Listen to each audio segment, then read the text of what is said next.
The Liberals continue to announce millions more to support provinces with a $10 a day childcare system. Today, $19.8 million in new funding to create more spaces in Nova Scotia, and just yesterday, another $200 million for Ontario. So far, the program, though, has struggled with growing demand and not enough spaces. Plus, more and more childcare centres fear the federal-provincial agreements will make them go bankrupt. Still, the government says the program is working. This program, a national system of early learning and childcare, which is working. It is making life more affordable for Canadian families. $6,000 per kid per year of savings. Huge. The feds say it's a successful example of a Team Canada approach, but is one of their signature affordability measures rolling out as planned? The Power Panel will weigh in on that one. Françoise, what do you make of this? There's an interesting dispute going on here right now where some childcare operators, particularly in the province of Ontario, are pulling out of the national program. They say they're going to go bankrupt. They say the fees are too low. The provincial reimbursement rates are inadequate. They can't make any money off this. What do you make of what's happening with this program? Is it on shaky ground? Well, I wouldn't say shaking grounds. It's in beginning grounds. I mean, being from Quebec, where the system of the $10 childcare has been in place for many years, and it's still not perfect. It's still not completely resolved. Not every parent still have a place. We're still missing some resource in the system. So when I read your article, it brought me back a few years back where I saw the growing pains in Quebec of putting in place the system. At the same time, it's probably a cry for help, and it would be more helpful if the two orders of government, instead of trying to pinpoint whose fault it is, if they truly believe in the system, and yes, it is helping a lot of more parents than used to be helped in the matter in Ontario, but just make sure that the money comes in. Federal wants it. Well, don't say that it's up till 2026 and have everybody beg for more money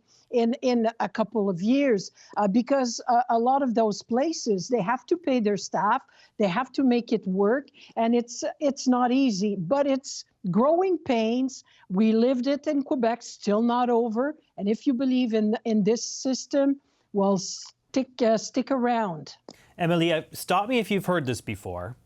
The feds are blaming the provinces for the problems, and the provinces say they need more money from Ottawa to help fix the problem. Mm-hmm. This seems to be a common refrain that we hear on virtually every social program in this country.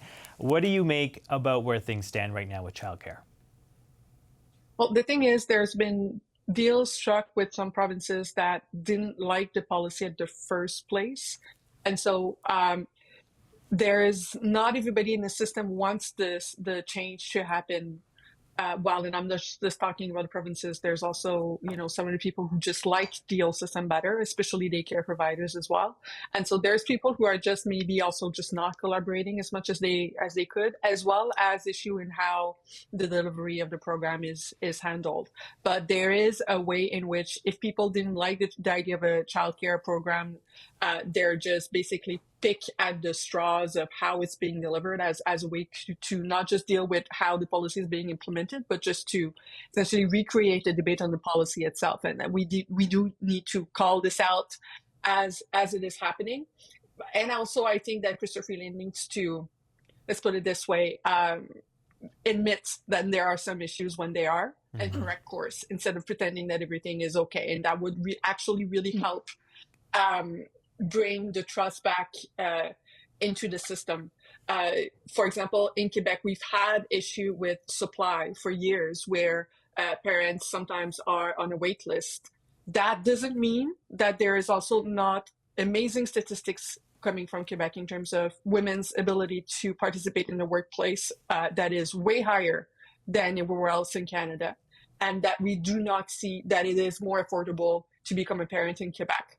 There are issues. It doesn't mean that the statistical advantage that it's a numbers game. Everybody can see are also there. And so there's a way for you to admit that there's issue with delivery, that there's an issue with shortage of, labor, that there's issue with how much people are being paid and how the negotiations are doing. And you can admit that without, saying that the program doesn't work.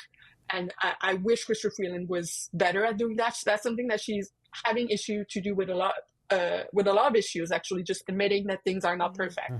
And that's her style of communication. And it gets us in trouble oftentimes. And that's one of those things where it sounds tone deaf. And I wish she could correct course on that, like she eventually has had to do on many other political issues before. Yeah, maybe just concede that there's a problem and they're committed to fixing it. Yeah. I know what the main issue in Ontario is that the reimbursement rates for daycare operators are really quite low. I mean, they're only growing about 2% a year, and we all know we've had inflation more than that. I mean, inflation this year is closer to 3%. So a lot of operators are saying we're not getting that money every year to help pay higher staff wages and to just keep up with costs to run our operation. And they're saying we'd rather opt out. But I should point out that most daycare operators, the vast majority of them, are sticking with the program for now.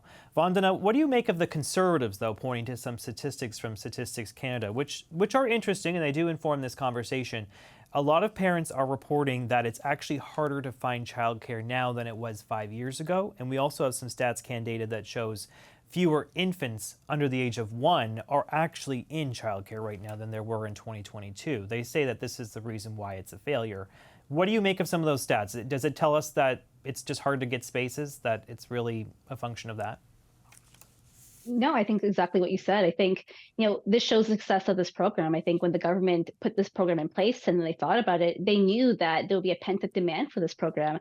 Part of the reason I live in Quebec is because we wanted cheap childcare, and I was 9 months pregnant, and this is the best place for an affordable family. You're starting out your career. It's saving Canadian families like thousands of dollars. But childcare space is going to be an issue. You see the government continuing to give money to create new spaces. And I think to Francois' earlier point, like, it's still in its infancy. You're going to have these problems as a transformational program like this starts out. Same way we had problems like this when we started the healthcare, and we had universal healthcare, and there was talks about doctors leaving. But here we are in Canada, and we're known for a universal healthcare system, and I think soon we'll be known for our daycare system that is equitable and universal, hopefully soon, and $10 for families, and be able to get those spaces as well. Yeah, Kate, while there are some wait list issues, there are some infants that are having trouble getting in, there's no denying that hundreds of thousands of families are paying less than they used to, right, for daycare. Poilievre's been pretty cagey about what he's going to do about this program. He said yesterday it's a failure, Justin Trudeau's a failure, yada, yada, yada. But he has not said, when asked directly, what he's going to do with it. Is it a political risk for him to say he's going to dismantle this program? I imagine you'd have a lot of angry parents with toddlers on the other end of the line if that was to happen, don't you think? Yeah, for sure. This is a tricky issue to navigate. I think you can do so by acknowledging that the current program is not meeting expectations, or there's room for improvement. I have had 2 kids in the program pretty recently. We are a family that is fortunately able to weather inflationary pressure. I'm not sure that I should be the beneficiary of this government program. And in order to access it, you do need a pretty sufficient level of sophistication, both as a daycare operator and as a parent trying to navigate that system. So when you think about who this program is designed to help, or who it should be helping, it should be perhaps newcomers, people who don't have the means to afford daycare through traditional methods. They are not the ones that are constantly benefiting from this program. So I think the absence of means testing, especially in this inflationary environment, has really hampered this program. And of course, the ability for centres to weather the storm themselves. Their costs are increasing. These are not individuals that are looking to make a buck off of parents at all. They are trying their best to provide a good, safe space for their kids to come and be educated and have care. This one-size-fits-all program that didn't allow for inflationary increases has hurt their ability to provide that care. You think that's where a Poilievre government, if we have one, would go? Maybe a more targeted approach then? Is that what you're saying? I think it would be reasonable to explore that. I also think it would be reasonable to provide options beyond kind of the daycare model that allow parents to decide for themselves what type of childcare makes sense for them. Maybe it's the ability to pay an aunt or a grandma or an immediate family member to come and take care of your kids. You can't do that right now. You don't benefit from the CWELC program for that. So I think that there should be more flexibility and optionality for parents parents and for moms that are trying to navigate the system. Right now, that flexibility does not exist. Françoise, there are 300,000 kids in this province, in Ontario alone, that are using this new childcare program that Ottawa rolled out. It would be politically toxic, don't you think, to scrap something like that before an election? I don't think it would go over well for Poilievre if he came out against it. And I would love to see a poll being taken right now and ask the question, if Pierre Poilievre formed a government and scratched this program, are you still intending on supporting him? And you would see, I would bet anything that he would lose a lot of support because people, once you start a program, and especially a complicated, it's not easy. That's why I say stay the course. It will take a while before it runs smoothly, and even so in Ontario. But that being said, it would be suicidal, I think, for him to announce that he would scratch it. Could he change it a bit? I would suggest to him, go knock on the doors of Quebec, go talk to Éric Lefebvre that you just recruited, and ask him how the system is going in Quebec. And the idea that Kate was mentioning of maybe going with the revenues from people, because we shied away from that, because it's a service that every parent should benefit. And it's just a question of having the space, having the resource, and being realistic that these people who offer these services to our kids, well, they don't do it for free. I mean, they have to pay their staff, and they don't put the kids in little jail all day and say, you stay there until your parents are coming to pick you up. They entertain, they teach, they do so many things. So he would benefit in talking to some people who have lived the system a bit better to try to improve it. Emily, final thoughts on the possible electoral consequences of doing away with a program like this?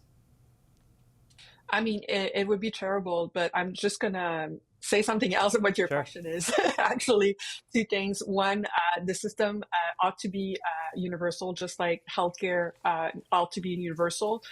You do pay the same entrance price when you access the system, but you pay for it differently because of your different incomes. It's the taxes that makes you pay more for it, not the entry or how much you can access. And the second thing is that we do need to give credit to the vast majority of women who run those programs. These are qualified women, and there's an implicit way in this conversation in which we do not think of people who take care of early children education as people that are specifically qualified. And in Quebec, we have training for those people, and that serves as a way to create equality of opportunity for children who are now mixing from different backgrounds from a very young age, just like the way we have public school for exactly that reason, creating equality of opportunity and not have segregated rich kids in one part of the, one kind of daycare and the rest of us in some other part of daycare, and creating social equality and making sure that every children is equally stimulated regardless of their background. That's also one of the reasons we have those programs. And that reasoning, I think, has been ignored because we do not think of the women who are running those programs as qualified people. Right. Okay, let's leave it there. Thank you so much to the Tuesday Power Panel, Emily Nicolas, Françoise Boivin, Vandana Cutter, and Kate Harrison. Thanks for your thoughts, ladies. Thank you. See you.